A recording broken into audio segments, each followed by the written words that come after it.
Assalamualaikum warahmatullahi wabarakatuh. Bismillah, alhamdulillah, wassalatu wassalamu ala sayyidina Muhammad Rasulillah wa ala alihi wa sahbihi wa man tabi'a sunnatahu wa jama'atah min yaumina hadza ila yaumin nahdo. Puji dan rasa syukur senantiasa setiap hari kita panjatkan kehadirat Allah Subhanahu wa Ta'ala. Salawat dan salam kita alirkan kepada Nabi Muhammad Sallallahu Alaihi Wasallam. Anak-anak kelas 10 hebat. Sebelumnya Bapak ucapkan selamat bergabung secara daring pada hari ini Sabtu tanggal 29 November tahun 2025. Hari ini kita menutup akhir pekan di minggu terakhir bulan November. Pada kesempatan kali ini, Bapak akan membantu kalian dalam rangka penguatan, penyampaian kisi-kisi materi, dan kita akan melakukan latihan soal bersama untuk menghadapi ujian semester atau yang hari ini disebut sebagai asesmen sumatif akhir semester, asas semester ganjil, yang akan kalian laksanakan pada tanggal 3 Desember 2025 minggu depan. Silahkan kalian simak, kemudian kalian pelajari lagi di rumah. Jika ada yang kurang paham, silahkan kalian tanyakan di kolom komentar. Oke? Nah, sebelumnya akan Bapak sampaikan dulu bahwa untuk format asal ganjil pada mapel sejarah, ini nanti kalian akan ketemu dengan soal, yaitu soal pilihan ganda 30 soal, sebanyak 30 soal, dan kalian akan menjawab soal esai sebanyak 5 soal. Jadi untuk jumlah soal yang harus kalian jawab, ini ada 35 soal. Selanjutnya, untuk kriteria penilaian. Nih, untuk kriteria penilaian asas ganjil, ini untuk soal pilihan ganda, satu soal yang kalian jawab benar, ini poinnya 1. Jadi, jika kalian menjawab 30 soal yang benar, 30 dikali 1, jumlahnya adalah 30 poin. Kemudian, untuk soal esai, ini poinnya untuk satu soal yang kalian jawab dengan benar, ini poinnya adalah 14. Maka 14 dikali 5 soal, jika keseluruhan soal ini kalian jawab dengan tepat, poinnya 70. Sehingga skor akhirnya, hasil dari skor pilihan ganda ditambah esai, ini adalah 100 jika semuanya kalian jawab dengan benar. Nah, kemudian apa sih yang akan diujikan pada mapel sejarah di kegiatan ujian semester besok? Yang akan diujikan adalah materi-materi yang sudah kita pelajari di semester awal. Yaitu hari ini untuk asas fokus ke bab konsep dasar ilmu sejarah. Kenapa fokus di bab ini? Karena topik materi di bab ini cukup banyak. Nah, beberapa topik yang diujikan yaitu yang pertama adalah pengertian sejarah. Nah, sudah kita pelajari bersama bahwa dalam memahami sejarah ini ada 3 pendekatan. Yang pertama adalah kita memahaminya secara bahasa, yang kedua adalah secara istilah, dan yang ketiga kita memahami sejarah melihat definisi-definisi yang sudah dikemukakan oleh para ahli. Nah, dari 35 soal, ini untuk soal pengertian, ini ada 7 soal yang harus kalian jawab. Kemudian materi yang kedua yang akan diujikan adalah terkait ciri kegunaan, fungsi, dan manfaat ilmu sejarah. Ini referensinya bisa kalian baca di LKS dan buku paket. Kemudian materi yang ketiga adalah unsur sejarah. Yang keempat peran manusia di dalam sejarah, dan yang kelima adalah konsep waktu di dalam sejarah. Dan materi terakhir yang diujikan adalah diakronis dan sinkronis. Ini kurang S ropannya. Oke, kita langsung ke penguatan materi awal. Kita awali dengan etimologi sejarah, yaitu pengertian sejarah secara bahasa. Sudah kita pelajari bersama bahwa kata sejarah yang hari ini kita kenal dalam bahasa Indonesia merupakan kata serapan dari bahasa Melayu yang diambil dari bahasa Arab, yaitu berasal dari kosakata sajarotun. Dibaca sajaroh atau sajarotun. Yang secara harfiah, sajarotun, sajaroh, ini diartikan dengan pohon kayu. Nah, pertanyaannya, Pak, kenapa sejarah kemudian bisa didefinisikan secara bahasa dengan pohon? Makna dasar sajarotun, pohon, ini menggambarkan, mengilustrasikan bahwa pohon itu sebagai sebuah struktur organik. Akar yang paling bawah ini merupakan asal-usul sebuah pohon. Naik lagi setelah akar ada batang pohon, ini dipahami dalam konteks sejarah sebagai garis keturunan. Kemudian naik lagi ada ranting pohon, ini dipahami sebagai sebuah cabang dari peristiwa. Cabang dari garis keturunan. Dan yang sampai atas, ini ada daun.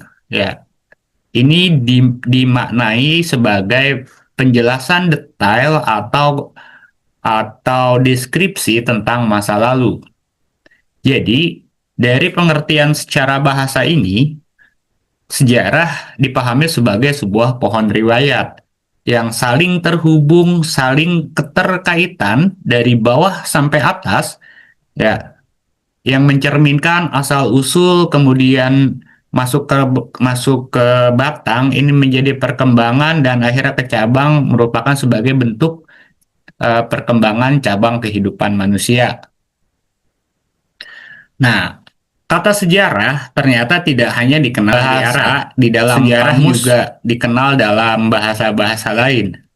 Ya, contoh, di dalam bahasa Inggris, kata sejarah juga dikenal dengan kosakata history yang diambil dari bahasa Latin, yaitu historia.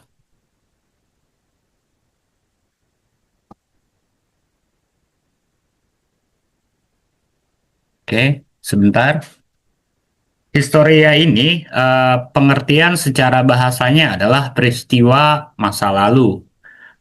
Nah, kemudian di dalam bahasa Inggris yang dimaksud history, sejarah ini berarti dimaknai sebagai pengetahuan yang berasal dari penyelidikan, yaitu menyoroti sejarah sebagai proses ilmiah rekonstruksi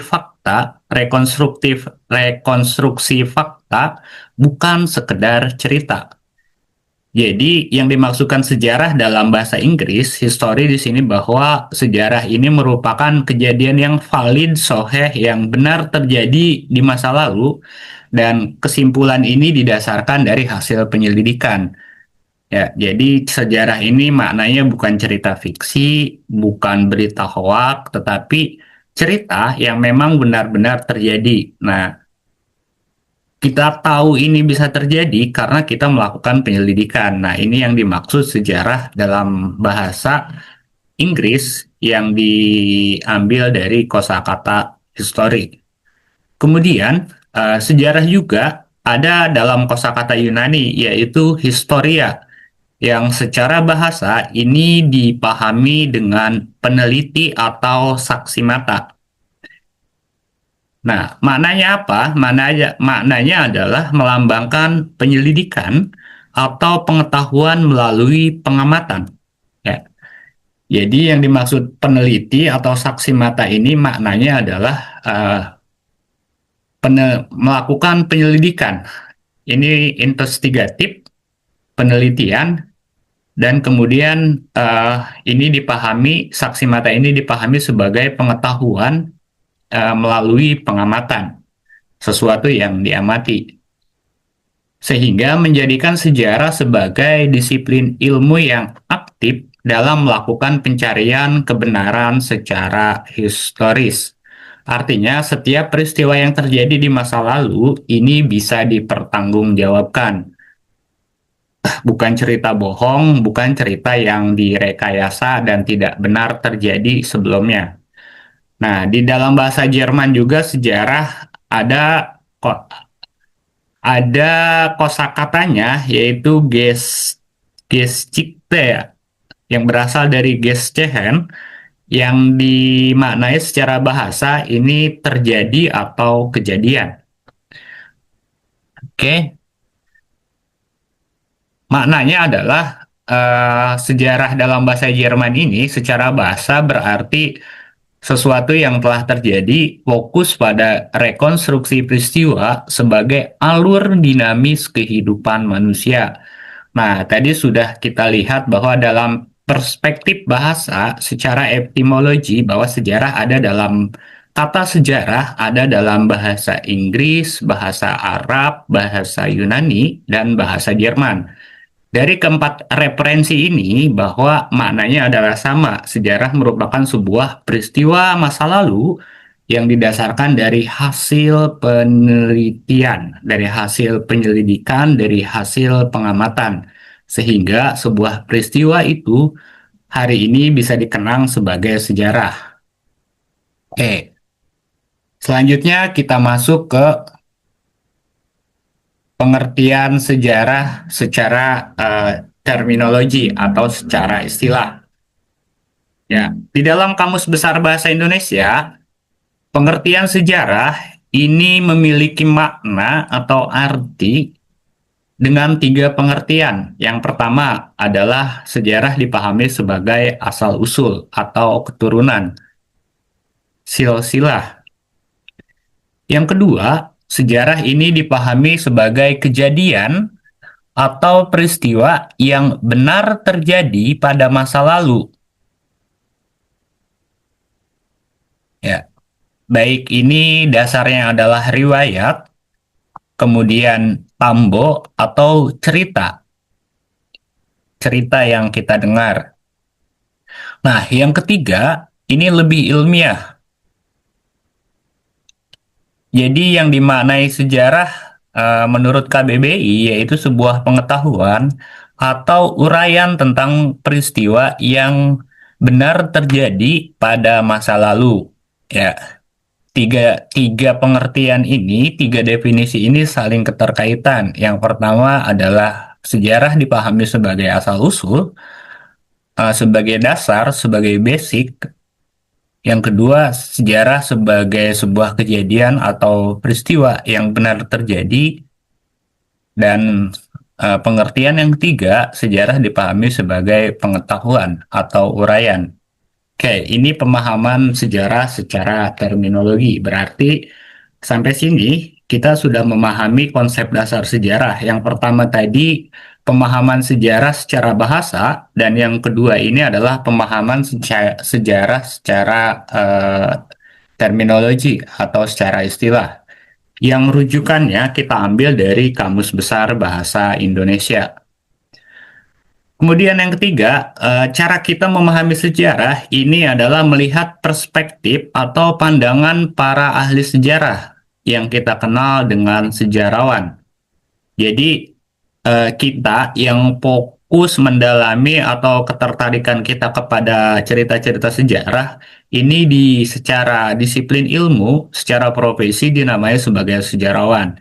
Ini saya mengutip ada 4 tokoh yang mendefinisikan sejarah menurut pandangan, menurut perspektifnya, idenya, hasil pengamatannya masing-masing.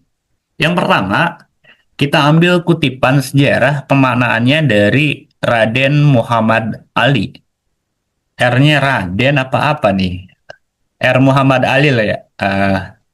Dia mengatakan bahwa yang dimaksud sejarah adalah keseluruhan perubahan, kejadian, peristiwa, atau kenyataan yang benar terjadi di sekitar kita. Oke, saya pikir ini bisa bisa sangat dipahami ya, bahwa Muhammad Ali ini secara simpel menyatakan bahwa segala peristiwa manusia yang terjadi di sekitar kita ini dipandangnya sebagai sejarah. Kemudian Muhammad Yamin. Yang kedua, ini adalah definisi Muhammad Yamin. Yamin mendefinisikan sejarah sebagai penyelidikan dari sebuah peristiwa yang kemudian dapat dibuktikan dengan penyelidikan tersebut, peristiwa ini, kenyataan ini, dan dibuktikan dengan kenyataan dan fakta. Oke, untuk definisi dari Muhammad Yamin yang kedua pun, ini saya pikir sangat mudah untuk dipahami.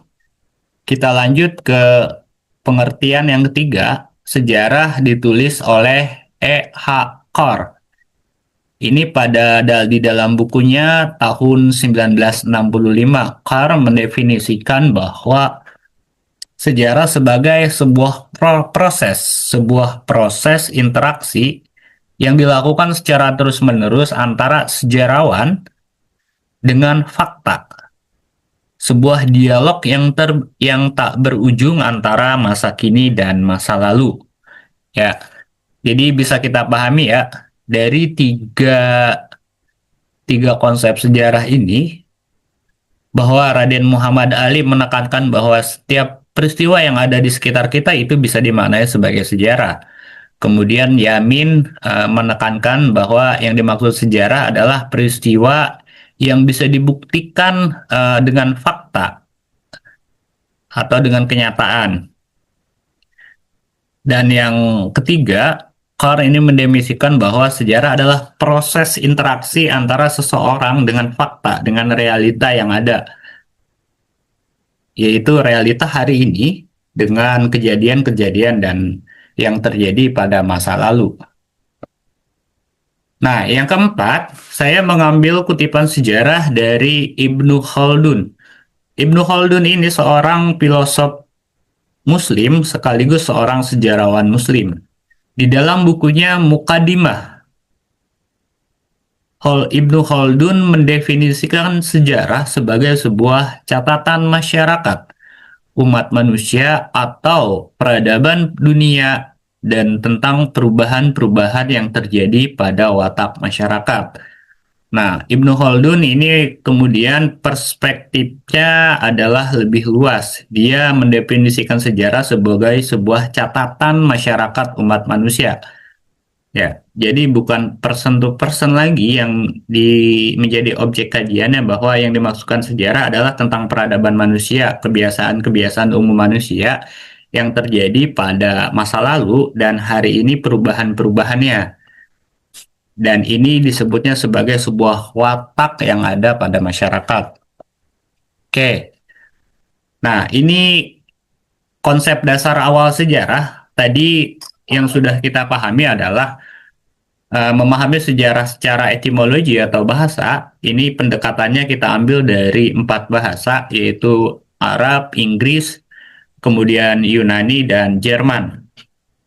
Dan yang kedua, tadi adalah kita sudah sama-sama belajar memahami sejarah melalui istilah, yang mana rujukan pengertian sejarah kita ambil konsepnya dari Kamus Besar Bahasa Indonesia. Dan yang ketiga, tadi kita memahami apa itu sebenarnya sejarah dari pemahaman atau tulisan atau definisi yang sudah dikemukakan oleh para ahli sejarah. Nah, selanjutnya, setelah kita memahami konsep dasar sejarah tadi melalui jalan pengertian, kita akan melihat bagaimana ciri-ciri sebuah peristiwa, sebuah keadaan, dan sebuah kejadian ini dikatakan sebagai peristiwa sejarah. Oke, silahkan kalian simak. Sejarah sebagai peristiwa merujuk kepada kejadian, kenyataan, aktual pada masa lalu. Dan tidak semua peristiwa masa lalu itu digolongkan sebagai peristiwa sejarah. Nah, jadi tidak semua kejadian masa lalu ini dianggap sebagai sebuah peristiwa sejarah. Nah, peristiwa sejarah ini dalam konsep ilmu sejarah atau dalam konsep disiplin ilmu, dalam disiplin ilmu sejarah memiliki 4 ciri. Nah, keadaan peristiwa kejadian masa lalu ini yang dianggap sebagai peristiwa sejarah apabila ini dia sifatnya memiliki 4 ciri. Yang pertama adalah ciri sejarah itu bersifat unik. Kedua, bersifat abadi. Ketiga, bersifat objektif. Dan keempat, eh, sifatnya adalah memiliki pengaruh. Nah, apa sih Pak pemahaman atau makna dari keempat ciri-ciri tersebut? Mari kita bahas bersama-sama. Ya, ciri sejarah yang pertama adalah unik. Pemahaman unik di sini adalah peristiwa sejarah itu terjadi satu kali dan tidak terulang kembali.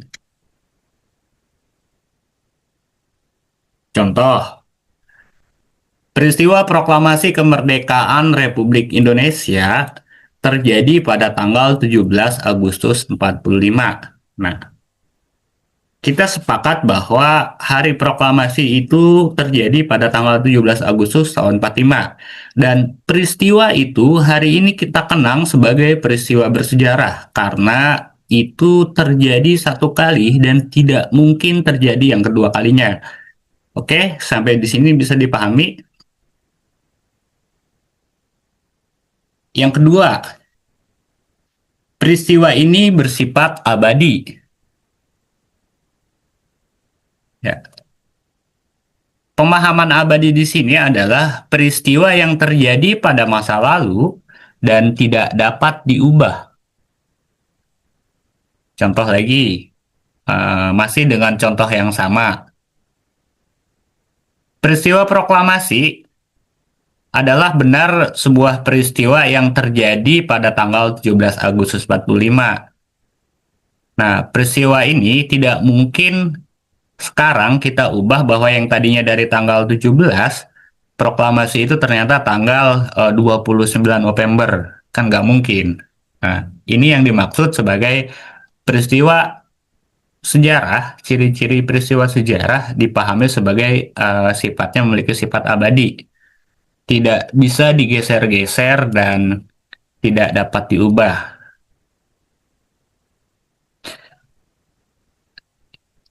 Yang ketiga, ciri-ciri sejarah adalah objektif. Pemahaman objektif di sini adalah sebuah peristiwa yang benar terjadi pada masa lalu. Biar kalian nggak bingung, konsepnya contohnya saya ambil tetap contoh yang sama. Bahwa peristiwa proklamasi adalah peristiwa yang benar terjadi pada masa lalu. Faktanya apa? Faktanya adalah banyak pelaku-pelaku sejarah yang hari ini bisa menjadi saksi sejarah. Artinya banyak orang-orang yang masih hidup yang mengetahui bahwa peristiwa itu adalah benar terjadi.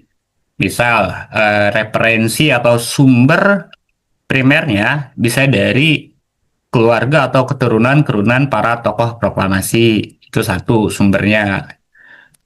Kemudian peninggalan-peninggalannya, misalkan kita bisa paham adanya tahu dan yakin bahwa 17 Agustus adalah peristiwa yang benar, ada peninggalan-peninggalan sejarah, yaitu misal teks proklamasi, kemudian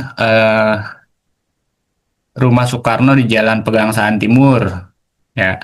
Nah, fakta-fakta ini menguatkan cerita-cerita bahwa tanggal 17 itu adalah momen bersejarah bagi Indonesia. Oke, yang kemudian sampai di sini kita bisa pahami ya bahwa tadi ciri-ciri sejarah unik, abadi, dan objektif. Kemudian sebuah keadaan peristiwa bisa dikatakan bersejarah apabila memiliki sifat berpengaruh. Oke,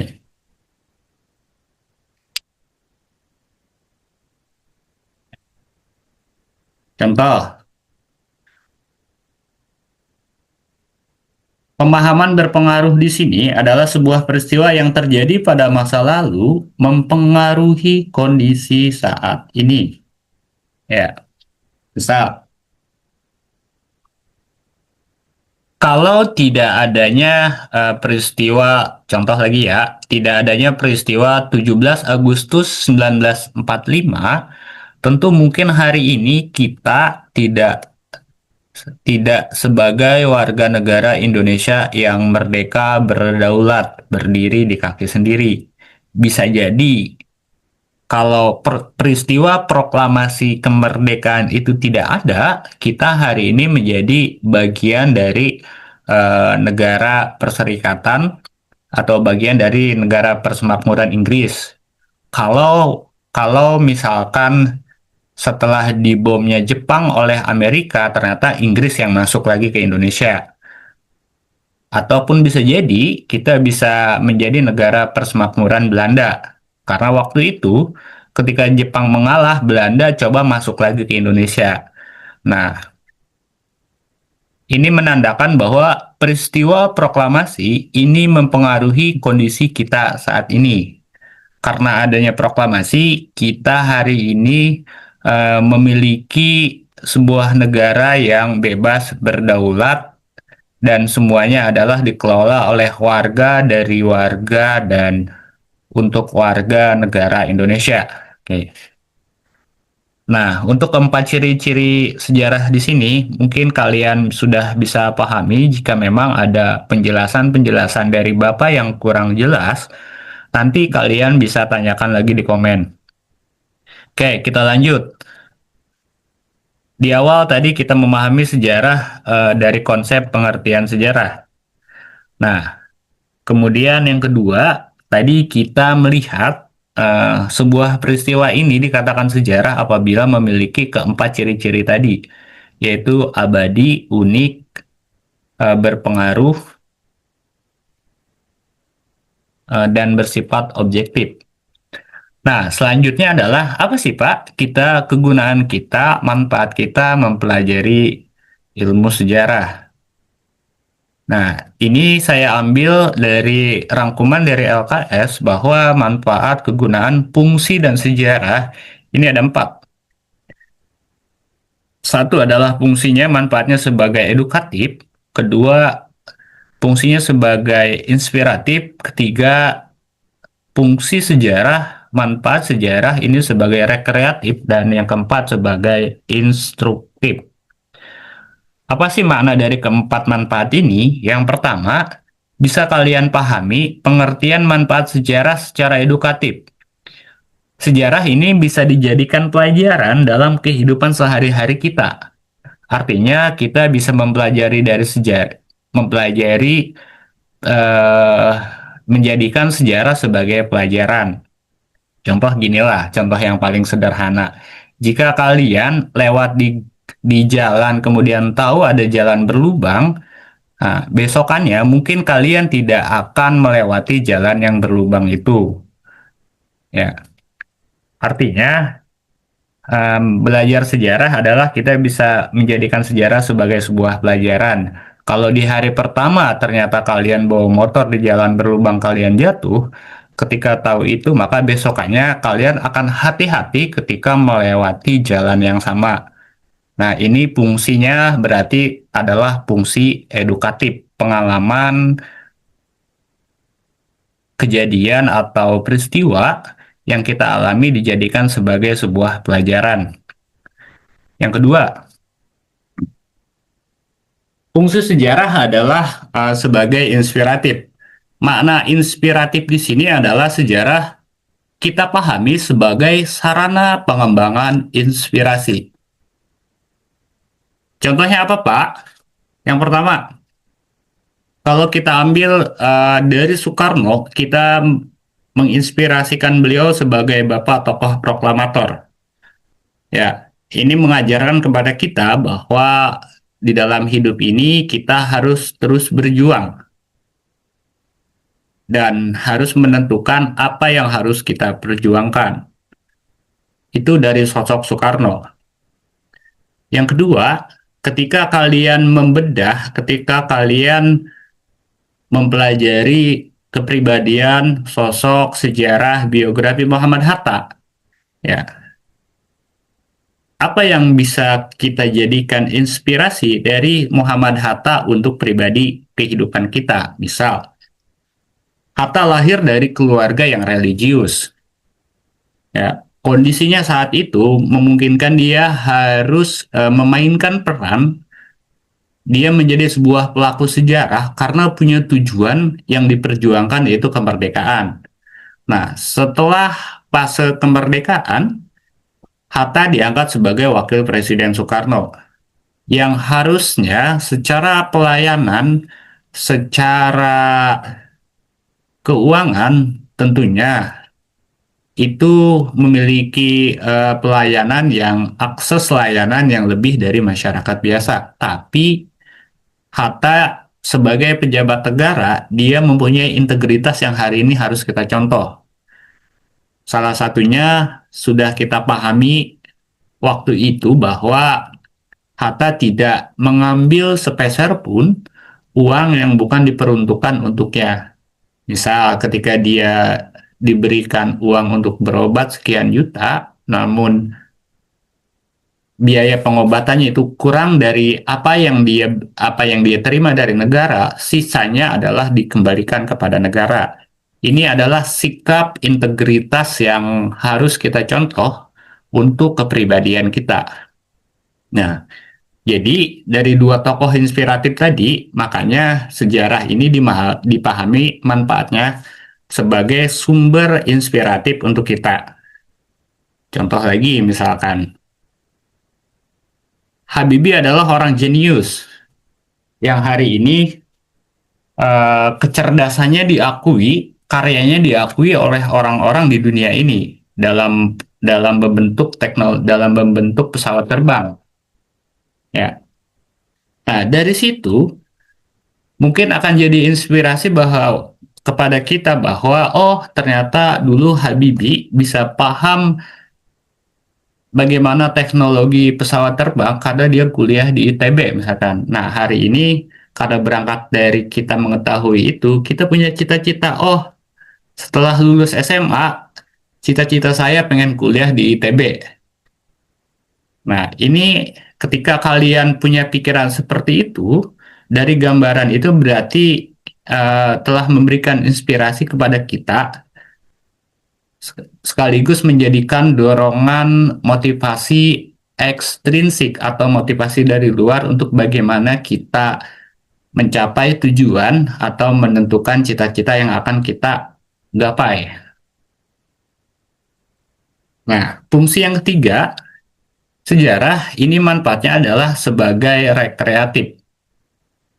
Rekreatif di sini bisa kita pahami sebagai sebuah kegiatan menyenangkan. Misal, kalian membaca kisah-kisah atau novel buku sejarah. Kemudian kalian mengunjungi tempat-tempat bersejarah. Bisa museum atau tempat-tempat yang dianggap hari ini bisa mengingatkan kita terhadap sejarah diri kita, sejarah lingkungan kita, atau sejarah bangsa kita.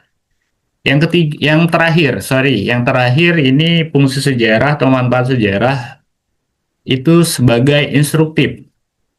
Nah, sejarah sebagai alat bantu dalam proses pembelajaran.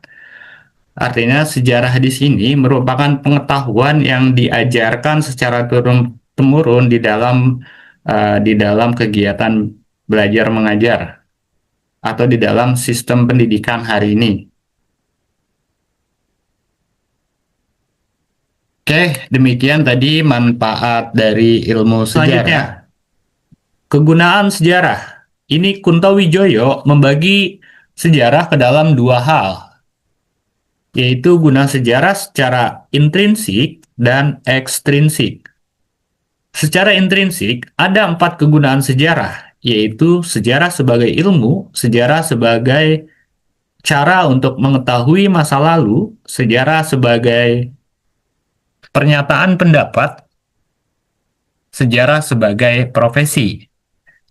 Jadi terkait kegunaan sejarah, ini Kuntowijoyo membaginya ke dalam 4 bagian.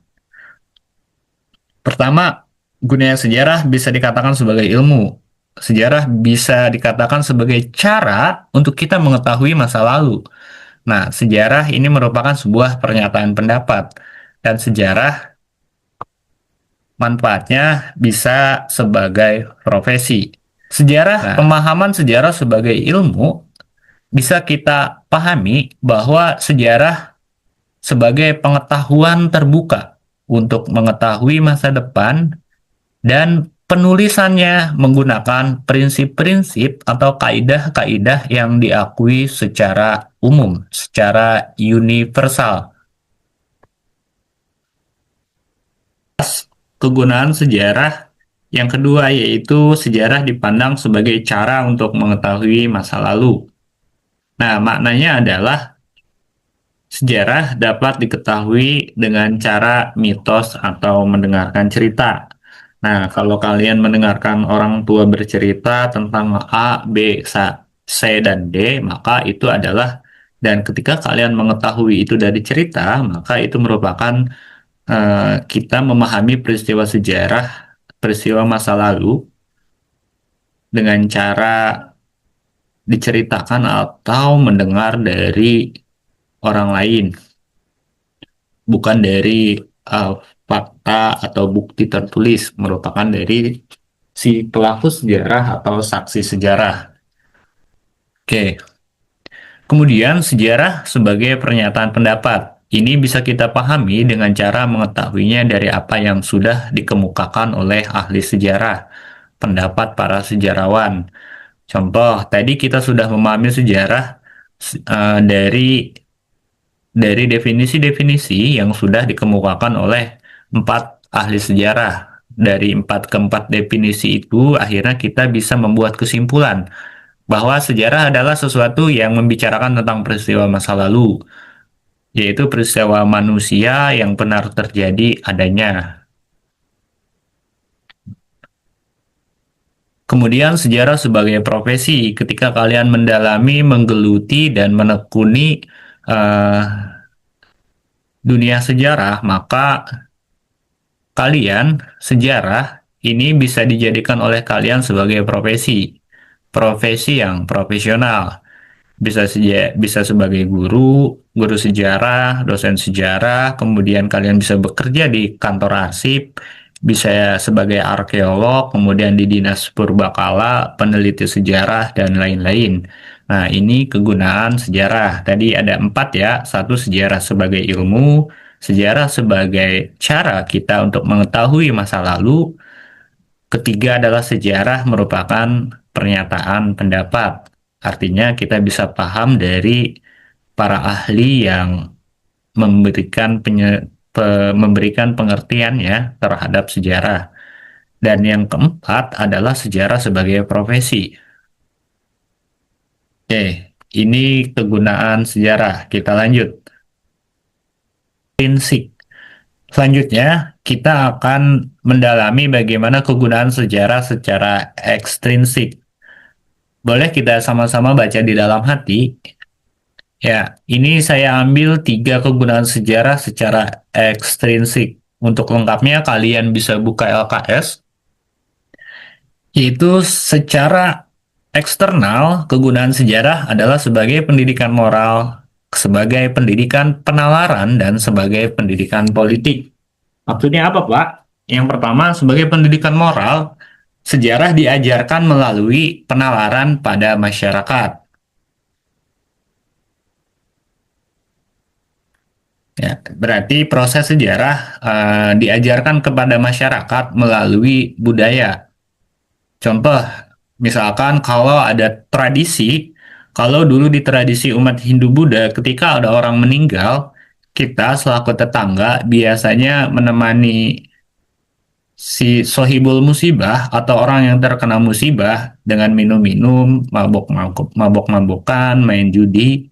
Ketika Islam datang, tradisi yang sudah terlanjur melekat di masyarakat pada waktu itu dirubah pelan-pelan, yaitu dengan cara ketika ada keluarga kita yang meninggal, maka menjadi tanggung jawab moral bagi tetangganya untuk sama-sama saling mendoakan, kemudian berempati, menemani dalam waktu 1 sampai 7 hari sebagai bentuk empati kita kepada masyarakat sekitar.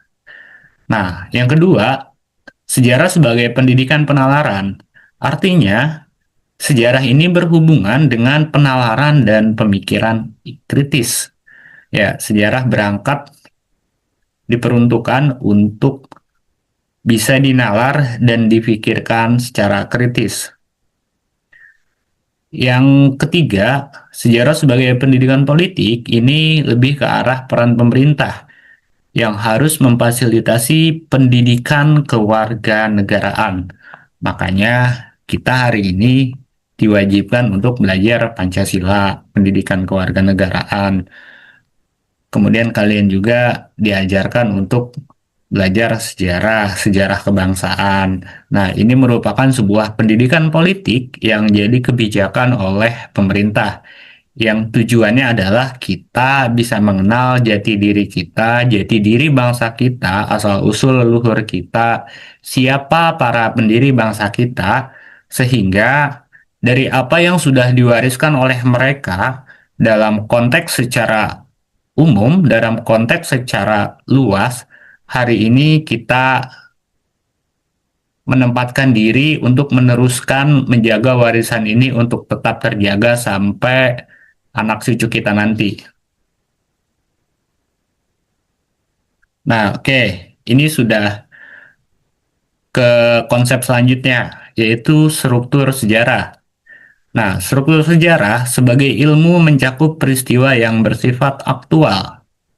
Ya, peristiwa yang aktual yang terjadi, kemudian peristiwa tersebut sudah berlalu atau sudah lewat dan tidak terlihat lagi. Karena sifat ini paling efektif membedakan sejarah sebagai ilmu. Ya, ini pengertian lain dari sejarah sebagai ilmu ya, bahwa struktur sejarah ini berarti cakupannya yaitu peristiwa yang aktual, valid, soheh, benar. Kemudian sudah berlalu dan hari ini tidak terlihat lagi, artinya tidak terjadi lagi peristiwa tersebut. Oke, kita masuk ke materi yang selanjutnya, yaitu unsur-unsur sejarah.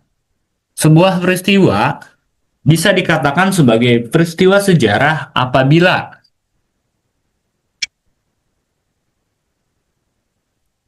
memiliki 3 unsur, yaitu yang pertama adalah manusia, kedua adalah ruang, ketiga adalah waktu. Nah, sederhananya, manusia adalah sebagai subjek sekaligus objek sejarah, pelaku, pelaku atau aktor sejarah. Ruang adalah tempat terjadinya sebuah peristiwa berlangsung. Waktu adalah keterangan yang menjelaskan kapan peristiwa berlangsung.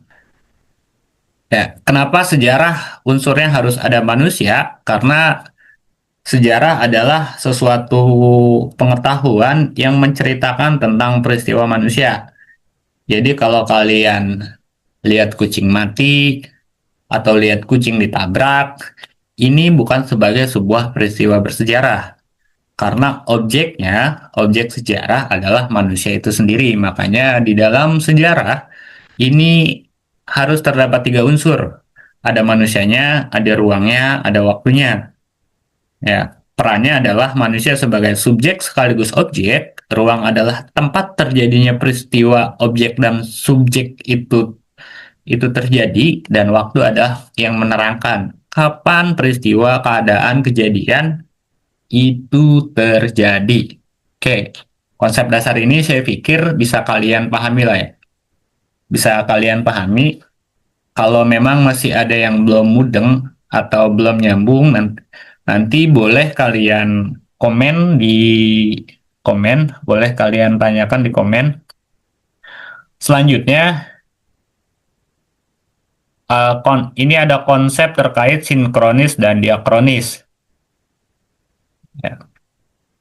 Yaitu di dalam konsep konsep sinkronis dan diakronis ini adalah istilah kronologi dan periodisasi. Kronologi merupakan gabungan dari peristiwa-peristiwa yang terjadi dan harus digabungkan agar menemukan kejelasan dari sebuah peristiwa yang utuh. Ya.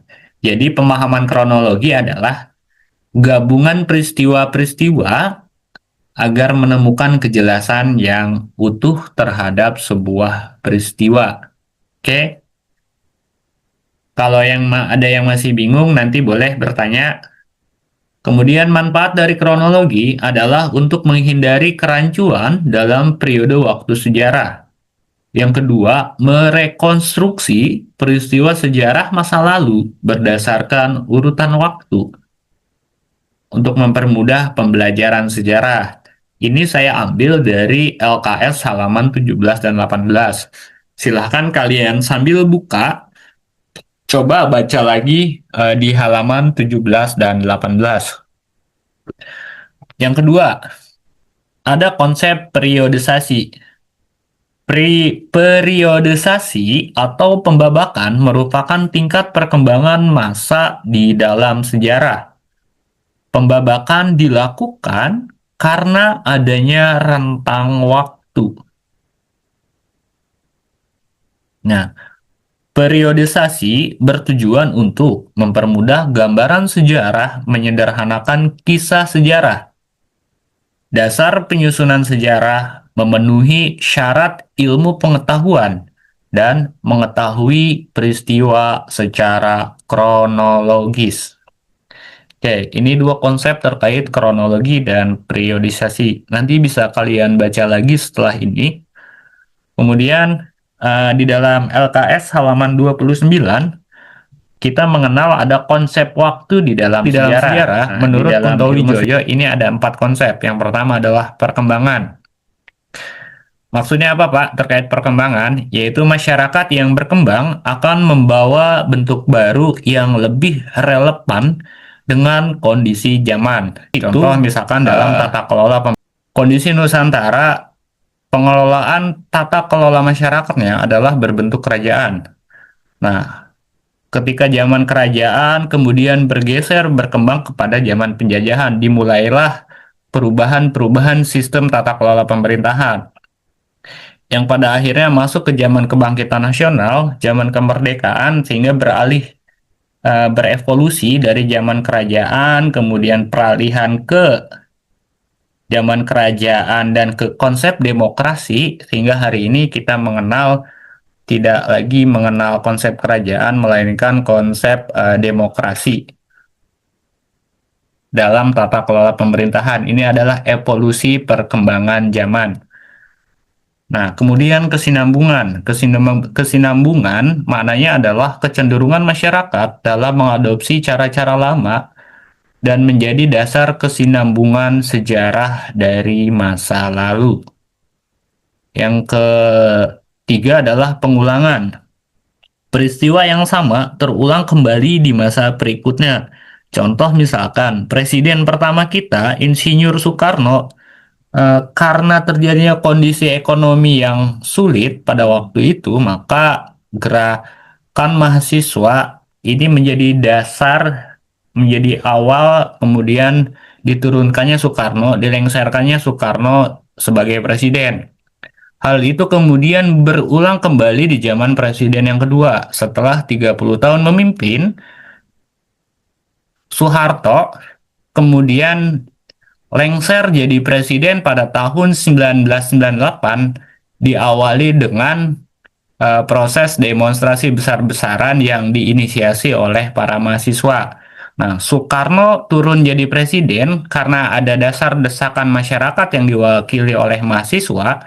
Begitu juga dalam hal ini Soeharto. Diawali dari keterpurukan kondisi moneter ekonomi 98, Soeharto kemudian menimbulkan banyak protes masyarakat yang diinisiasi mahasiswa, sehingga ini menyebabkan lengsernya Soeharto dari kursi presiden. Nah, dua kejadian ini merupakan konteksnya adalah pengulangan. Ya, peristiwanya sama, tapi dengan aktor, dengan pelaku, dengan subjek dan objek yang berbeda. Kemudian perubahan. Perubahan ini dimaknai sebagai peristiwa yang terjadi di dalam masyarakat secara besar-besaran dalam kurun waktu yang singkat. PKI pada zaman era demokrasi terpimpin Soekarno menjadi partai komunis yang paling besar diminati oleh masyarakat Indonesia pada waktu itu. Ternyata lahirnya PKI ini diinisiasi karena pengaruh ideologi secara masif di luar Indonesia, maka lahirlah PKI di Indonesia. Ini merupakan perubahan yang terjadi dalam masyarakat secara besar-besaran. Contoh pada waktu itu negara blok yang berhaluan komunis yaitu Uni Soviet, Cina, kemudian Korea, Jerman pada waktu itu negara-negara adidaya yang berhaluan komunis. Dari pengaruh itulah kemudian lahirnya PKI di Indonesia.